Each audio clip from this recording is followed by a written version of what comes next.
and welcome to Asset TV. I'm joined now by Dave Haviland, Managing Partner and Portfolio Manager at Beaumont Capital Management. Dave, where do you see the investment landscape in 3, 5, or even 10 years? Status quo, or will there be noticeable changes?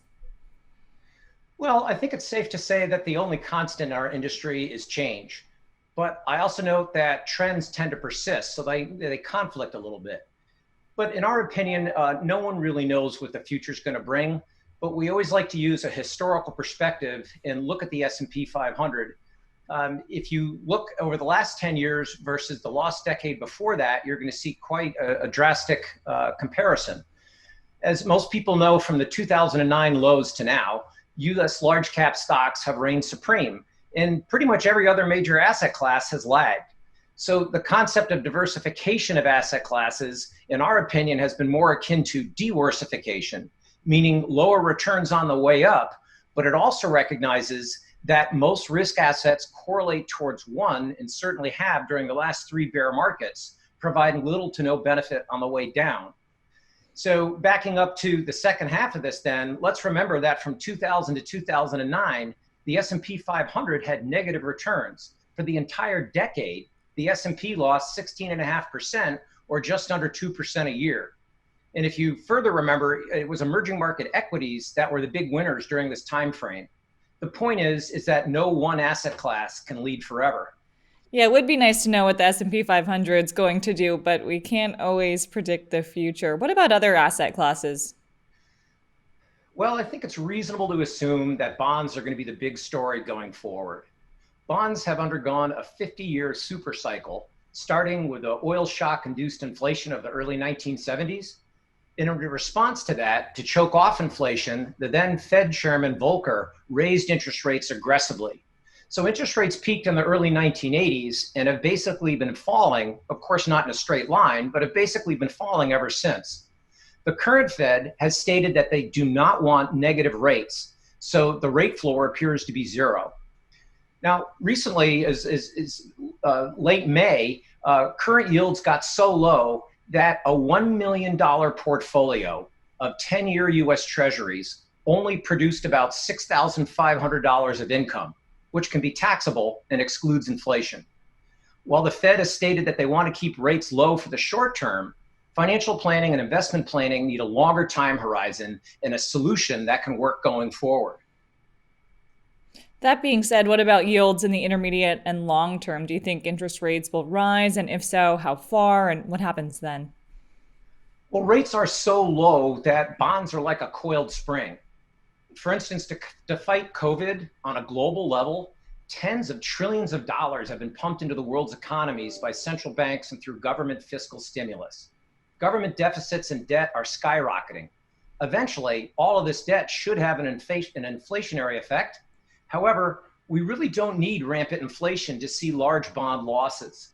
Again, using history as our guide, let's remember that before the 1970s, the 50-year historical range for the 10-year US Treasury yield was between 2 and 5%. Perhaps rising rates have already started, as in the first week of June, rates have been rising across the curve, and at the longer end, from 10 to 30 years, we've already seen a quarter point increase in yield. Now, we don't know if this is temporary or a start of a trend, but put this way, if rates were to rise from the recent floor to just their historical range of 2 to 5%, the bond losses would be between minus 12 to minus 34%. And even if it takes a couple of years for this to occur, bonds will still lose 10 to 28%. So we wonder how bond investors are going to react.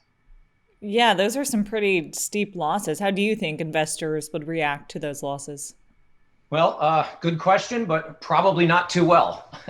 The concern that we have is really for the conservative growth type of investor in the millions of baby boomers who either have already retired or are nearing retirement. For 40 years, bonds have acted as an insulator to stock volatility, and their yields have helped produce portfolio income. Now there is next to no income, and in the February to March drawdown, many bonds also had 10 to 20% losses. So how does a 60-40 or a 50-50 portfolio stand to accomplish their objectives going forward? The past is just that, the past. Unfortunately, many portfolios have been built on the assumption that the past trends will continue. We don't see how they will succeed going forward unless there is a large increase in the risk taken. The fact of the matter is that bonds have paltry yields. The S&P is only yielding around 2%. However, most financial plans that have been written over the last 25 or 30 years were written with a 4 to 5% withdrawal rate. Inflation, pre-COVID anyway, was around 1.5%. Advisors, if they haven't already, are going to start getting asked, please find me more money by their clients. So the only way that investors have a chance to make enough money to live off their portfolios is for them to take on more risk and or use the total return concept. And this could get worse if US large cap stocks give up their leadership or the S&P 500 gains are more modest than during the last 10 years.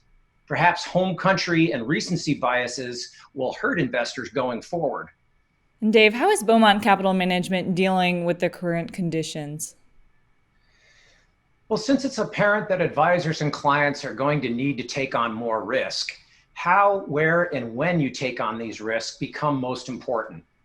And we say this with decades of investment advisory experience, and then we started in 2009 our rules-based strategies that are specifically designed to handle the uncertain future.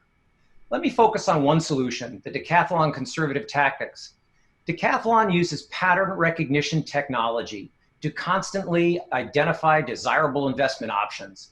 It is a tactically unconstrained system designed to find the best risk-adjusted returns in any asset class or geography. We find that investors really don't care where or how they make their money. They just want relatively consistent returns to meet their needs. So we feel it's essential to have a system that can predict when volatility is going to be low enough to use equity and other risk asset classes. Taking risk makes sense in certain market environments, like let's take 2017, when the largest drawdown on the S&P 500 was less than 3%, but certainly not during a bear market. Static models do both, and as an advisor, we know that investors abhor losses more than they covet gains, especially if you are in or near retirement and the sequence of events risk is ever present. So Decathlon conservative tactics historical volatility range has been about 5 to 6%, as has its maximum drawdown. It has been consistent in its risk levels, yet it is a conservative growth strategy that can own up to 50% equity as well as other asset classes, just like what's going to be needed on a going forward basis. We think advisors are going to need to mix in more nimble strategies into their portfolios going forward to meet their clients' withdrawal needs or to deal with periods of rising interest rates. In short, we think it's imperative as part of a portfolio should have a strategy that can judiciously shift asset classes to capitalize on opportunities wherever they might be. Selectively take on risk when it makes sense to, and avoid risk when the risk-reward scenarios are just not in your favor. Yeah, and you bring up a great point there about loss aversion. And moving forward, how can investors and advisors adapt to the current environment? Well, I think the key word that you just used is adapt. Modern portfolio theory is going to be much harder to implement going forward. Large cycles are ending. Investors will be looking for solutions to their income needs. And even if income is not a concern, advisors still need to consider that traditional asset allocation and traditional diversification are likely going to struggle going forward to meet investor return expectations. Our approach to investing is different. We try to add value by providing more flexibility with systems that are engineered to weigh the risk-reward scenarios and invest when those opportunities are in your favor. Well, Dave, really great to have you. Thanks for joining us. Thanks so much. It's been a pleasure to be here. And thank you for watching. That was Dave Haviland, Managing Partner and Portfolio Manager at Beaumont Capital Management. I'm Jenna Dagenhart with Asset TV.